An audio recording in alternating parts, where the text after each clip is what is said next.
This is an interesting talk. I had a question from a student a couple of, well, maybe it was first asked a couple of weeks ago, but I'm finally getting around to answering it. The question is about true nature, and uh, this is a this is kind of an interesting philosophical, but also just practical level question about our true nature. And this student had read this kind of essay or blog saying that this concept of when you get tired or you get fatigued, that your true nature comes out. And so you might notice that when you get tired, it's more easy for you to get angry. Those kind of negative emotions you might otherwise keep at bay, you slide more easily into, and that is your true nature. And I want to talk about this because I agree and I disagree. Uh, the question of the week in the dojo is, what is the difference between being lazy and being tired? And we should know the difference between these things. The truth is, though, there is some intersection there, right? So let's say that you have set your goal. Maybe it's the physical challenge of the week in the dojo to run 10 miles, and you decide, I'm going to get up tomorrow and run. First thing in the morning, I'm going to do it. And you wake up and you're a little tired. And all it takes is for us to be a little tired for us to decide to be lazy. And you think like, I'm just going to go back to sleep. I'll do it tomorrow. And one of the kids, I was talking about this in the kids class today, and this kid said at the end of class, Sifu, if I'm hearing you right, it sounds like you're saying that being tired is just kind of something that happens to you, but being lazy is a choice that you're making. And I said, absolutely, that's true. And sometimes being lazy is a choice that we make in the face of being a little bit tired. But this is a real problem and something that we don't want to reinforce or practice. And I'm going to talk more about that later on. Starting with the idea that when you get tired or fatigued, that your true nature comes out. I totally agree that a more true version of yourself than you might be projecting to the world, or that you might be just barely holding on to, might show up. So let's say that you're in class. I'll just tell you a story. I was in a test for my black sash that was just brutally difficult. There was so much that was hard about this test, but on this particular day, I was sparring 5 people at the same time, which is very hard. And then I got punched in the ear. And this was not on purpose. It was just one of those things that happens, and something that probably wouldn't have happened if I hadn't had my eardrum perforated earlier. But my eardrum got perforated again in that moment. And when you are sparring against 5 people and your eardrum gets perforated, by the way, if you never had this happen before, it's very disorienting. It messes with your equilibrium, and you hear this sound. It sounds like this side of your head is in a cave, and it's like a whoosh, very scary kind of experience. And since it had happened before to me, I wasn't that scared of it, but I was really annoyed. And in that moment, I was dead tired. I had been practicing hard for hours. I get punched in the ear, and then I get punched in the ear, and a little bit of my more true nature in that moment came out, and I just swore. This is the only time I've ever sworn in the dojo, and it was under my breath. I don't think anybody heard it, but I still felt terrible. And I just said, you, and I'm not going to say it because I don't swear in the dojo, but I said, you B word. And this young man who punched me in the ear was a perfectly nice guy. We have a great, relationship practicing. I've always enjoyed practicing with him, but it just happened in that moment. And I was really putting forth a lot of great effort and doing my best. But in that moment when it happened, that made me kind of want to just like, almost give up in that moment, which I didn't do. I passed my test, I got my black sash, but there's certainly a truth to saying that what is revealed when we are fatigued or when we are really put through something is what is beyond that kind of filter that we put up, right? So we're walking around and we're not being just our totally normal, free, like animal selves. We're not walking around just, naked and cursing at people or whatever we feel like doing, because you can't function in society that way. And you certainly can't function in a martial arts school without having a really good amount of self-discipline and self-control, and a filter that tells you, what is appropriate to do and say and what is not. And this comes out in lots of different ways in our practice. But I disagree with the idea that my true nature is to just get pissed off and swear when I get tired, or that anybody's true nature is to get angry or to give up, to get overwhelmed and just get frustrated and say, I've had it. That might be what is beyond the facade, or that might be what is beyond what you're really putting forth the efforts to give in that moment, to give your best. But that's not your true nature. One of the greatest things that I've heard on this concept is one of my Brazilian Jiu-Jitsu teachers in the past, Shihan Dunn, super high-ranking Brazilian Jiu-Jitsu teacher. He told this story once to a class that I was in. He said that one of his teachers was talking about the idea of getting squeezed, and like when the pressure is on. You guys have all heard that, like, when you squeeze coal, you get diamonds, and if you squeeze an orange juice, I just gave it away. Spoiler alert: when you squeeze an orange, it's orange juice that comes out. And so he asked Shihan Dunn, and Shihan Dunn may or may not appreciate me attributing this to him, but too bad, I'm going to do it. I apologize, sir. So he asked him, like, what happens when you get squeezed? What comes out? And Shihan Dunn said, poop. And we're not looking for the literal, what actually comes out when you get squeezed, but like, what is there when you are really getting hammered and the pressure is on and you're being put through the ringer? What comes out? Is it crap, literal or figurative, or is it something great? Is it juice, or is it a diamond? And in the moment, it might not be your best stuff, but what becomes of us and how we are honed and strengthened in that moment, over time rather, when we are put through it, is what we become. And this is relating to this idea that I want to talk about. What comes out in the moments when we are really pushed is what we have trained ourselves to do, or what we have been trained to do, maybe unwittingly. And martial arts is all about this.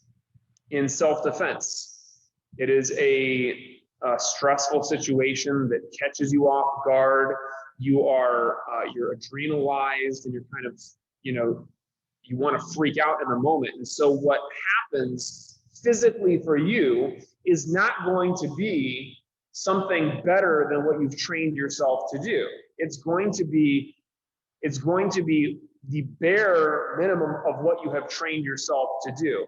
And you want to have trained your technique so hard for so long that when you fall back on your training, what you're left with is still something really good that will definitely work. And that takes a long time. It takes years. We've had some students who've been attacked kind of earlier in their practice, and they were able to do something, but they weren't super proud of it, but they got away safely. We've had students who were attacked after years and years of practice and were able to pull off something really clean and amazing, and they were, in a reasonably good state of mind the whole time and able to respond well, and that's great. But it's all about your training. So Did I train myself to get pissed off and swear when I'm really pushed in the moment? Yeah, not in martial arts, but for the years and years and years before that, that's what happened. When I finally got pushed past the point where I, had trained myself to be able to keep it together, that's what came out. And then I was immediately able to pull back and push through. But, when you go through your normal life and you just are the way that you are, you allow yourself to get upset, you allow yourself to swear, you allow yourself to do whatever, that's not going to magically disappear when you're in the dojo or you're in some other situation where you're really getting pushed. You will eventually get to the point where you're so pushed and so broken down that that's what's going to come out. And that is not your true nature. That is what has been trained into you, in the same way that you're physically training yourself to do what you want to do. Now, what we endeavor to do is to train ourselves consciously so hard for so long that what comes out when we are really fatigued and tired and pushed is our best stuff and what we have chosen to give to the world. But it takes something. That really takes some time, and it takes some energy. And you've got to train yourself to the point where what you have chosen to do has been done so many times that it now supersedes what you would have naturally done in the first place. And that, what you would have naturally done in the first place, is kind of the next level, which would be like your animal instincts, your what you were born with. So that stuff, and this, you look at the first time that somebody throws a punch at you and you go like this, that's your instinct. That's not technique, and it takes a long time to train yourself out of that to do something better. Just like when you're grappling with somebody or you're doing push hands in Tai Chi, and you feel that pressure and your instinct is to tense up. And your instinct is to push against push. This is animal instinct, right? Because nobody's born, there's no evolutionary process that teaches you to like merge with the energy and throw them with Kokyu. That is not enough information in our DNA to give that to us. But we can train it into our bodies and train out of that instinct.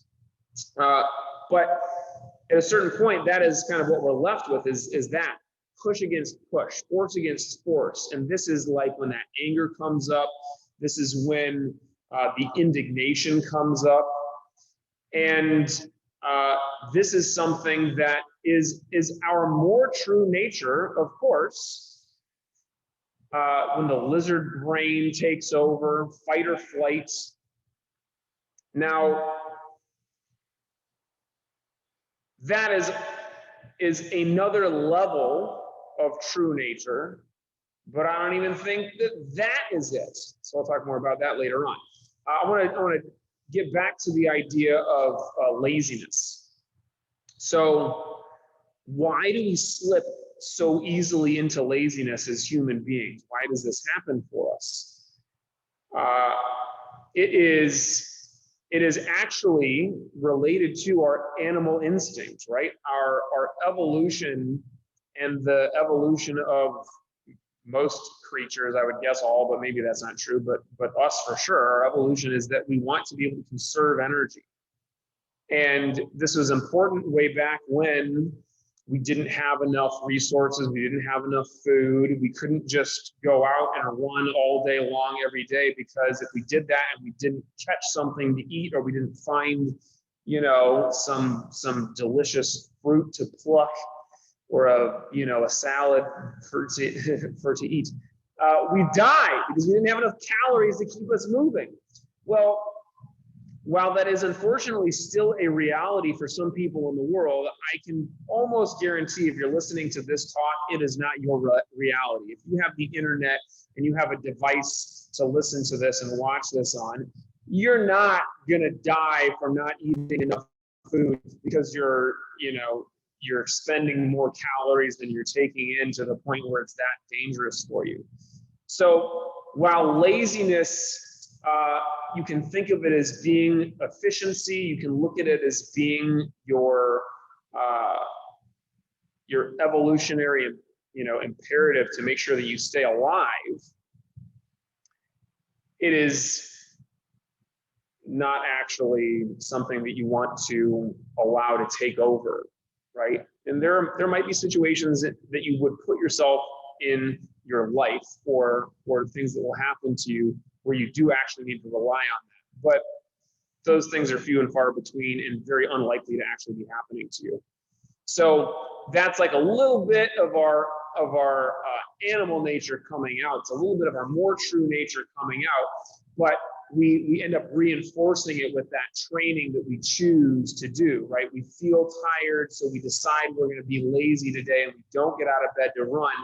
And we reinforce that and we say, that's okay. And you're reinforcing it by giving yourself that really nice feeling of staying in bed. And it's like, ooh, I really like this. Well, guess what? One day of staying in bed very quickly turns into 2 days of staying in bed, because the next day you wake up and you say to yourself, I know I said I was going to run today, and I know I didn't do it yesterday, but it was kind of nice yesterday, and I'm still alive, aren't I? So I may as well just do it again. And we reinforce it, and then soon enough, it turns into a week, and then your shot at running the 10 miles and finishing the challenge of the week is gone. And so then you say to yourself, well, I may as well just wait until next year to try running. And then it's like at the end of your life, you've looked back and seen like, yeah, I really let myself out of everything that was really difficult. So be very wary of that slippery slope. Don't be training into yourself more laziness than is already there. You've got the amount that you need to keep yourself alive. When you can push through that and train yourself out of laziness, this is much more useful for you, for all of us in the lives that we live in, the society that we're in now. So what's beyond that animal nature? What's beyond this, very bare level of existence? And I like to talk about, I was discussing this earlier on in the week, and I used the phrase, what is left when all of that stuff is stripped away? And somebody asked me about that. When I say what is stripped away, there's a negative connotation that a lot of people have for that. And they feel like something is being taken away from them. So that's not what I'm talking about. Now, that might happen, of course. Somebody might be taking things away from you, and then what's left when you are getting rid of this thing because somebody has taken it from you, what you're left with is now a feeling of indignation, a feeling of, this was taken from me, how dare you, you're taking it personally. And this is a way that we have a tendency to look at loss in general. I was talking a little bit about this last week, about the loss of my mom, which hurt a lot, but I'm not usually dwelling on it in a way that feels like something that happened personally to me. Of course, it happened personally to me. It's something that I'm not taking personally, because I don't feel like somebody took my mom away from me. It happened. It's a thing that had to happen, as it will happen to all of us at some point. And that simple mental switch or flip, that paradigm shift of, like I talked about last week, choosing the loss, makes it a lot, not just easier to deal with, but allows you to stand very powerfully in the face of loss. And you want to be able to choose to strip away the unnecessary things. And I'm deviating away from the loss of my mom, because I feel like my mom was very necessary. But there are things in our lives that are not necessary, that we want to choose to let go of. And the best analogy that I've heard of this is the sculptor looking at a chunk of marble. And the sculptor sees, this master artist sees within this chunk of stone a flawless, pure, perfect work of art. And, you know, other people can't see it, but the artist can see it. And so she starts chipping away big chunks, taking away these huge, unnecessary chunks of marble, and then starts chipping away with smaller tools and finer tools. And then eventually, through this process, what is left is this pure work of art with nothing extra. There is nothing in the way. And there's nothing stopping us from being able to appreciate it. Now, you know that I say the art in the martial art is not just the technique. It's not the punches and the kicks themselves. It's not the Tai Chi form. It's not the grappling. It is how we're transformed through it. And that is, of course, the case here. The real art in this situation is how the artist is transformed while creating this work of art, or how they're able to step aside and allow it to flow through them. And this is now hinting at what I believe is our true nature. The art is an analogy for the experience of the artist and the journey of the artist, which is that of purification, of letting go of all of the extra, all of the extraneous, superfluous, all that crap, letting it go. And what you're left with is that pure kind of divine state. This is what enlightenment is on some level, is what is beyond our little self, what is beyond the ego. The ego is always holding on to and attached to all these little extra things. The ego is attached to, you know, the perception of the self as a separate thing, the perceptions of being slighted and of having things taken away from them, and all that. That's the ego is what is feeling lost. Like, how could this happen to me? I don't deserve this. And when that's gone, what's left is just, you know, pure consciousness, pure being, the soul, the Atman, the Buddha nature, your divine nature, the spark of the divine. And this is like your highest self. So I believe that you can get there by being pushed hard enough. I believe you can get there by pushing yourself hard enough, through meditation, through practice, through training. It's, as I have said, I quoted this wonderful idea that we're trying to let go of the habit of ego identification. It's a habit, and it's something that we can be trained out of in the same way that we train out of everything else. But it's also something that can just arise in that moment, and it can just naturally come. And that is when things are able to flow through us. That's when an artist is able to spontaneously create, not because the artist sits there and thinks, what is the greatest thing that I can create? What's the thing that's going to make me go down in history and give me all the fame and the glory and the money and the women, or whatever you want? And that is not, true art cannot flow from that ego state. It's something that can only flow when that is been dropped and stripped away or let go of. So this is a spiritual concept and endeavor of being able to let go of all of the extra things in our life that are in the way. So monks and ascetics and you know, lots of different spiritual teachings will say one of the greatest things you can do is just get Get rid of all of it. Give it all up. Give it all away. Give away all of your earthly possessions. And then there's nothing in between you and your experience of God. There's nothing in between you and your highest self.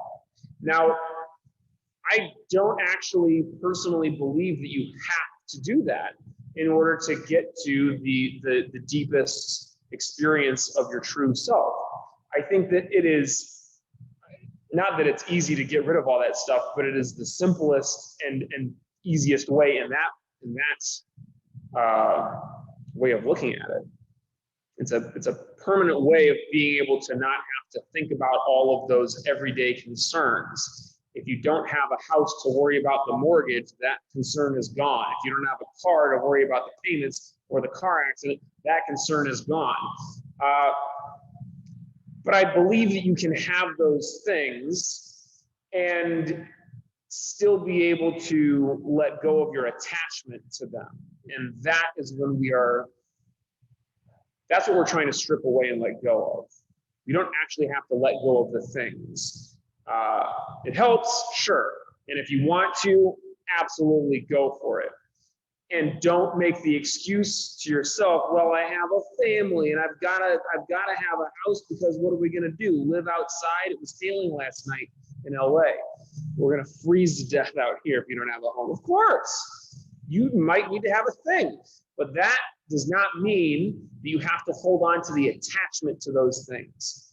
And if you're able to let go of the attachment and just be with it and accept what you have and accept the impermanence of it, and that it might someday disappear, and that it certainly will someday disappear, at least when the sun engulfs the planet, your house is not going to be there anymore, nor will your car.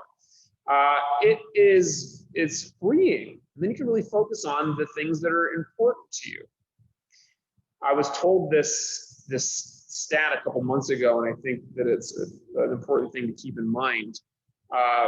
Here in America, there's a certain amount of money that you need, and it's different in different situations. Obviously, in LA or New York, it's a higher amount of money than it is in other rural areas. In other countries, it's a lower amount of money. But it's $75,000, they say, is the average that you need for a yearly income, which is no tiny amount of money for a lot of people. That's a significant chunk. But what they found is beyond $75,000, having more money does not have any impact on your ability to be happy in a day-to-day sense. Your daily satisfaction, your ability to just be content is not affected. You can have $75 million, you can have $75,000, it's the same.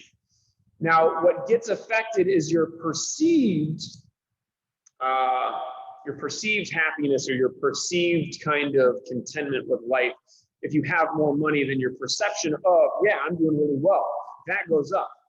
And that's nothing to sniff at. It is important to have a perceived happiness because I believe the more we tell ourselves we're happy, the more we actually are, right? The more we're looking for those things.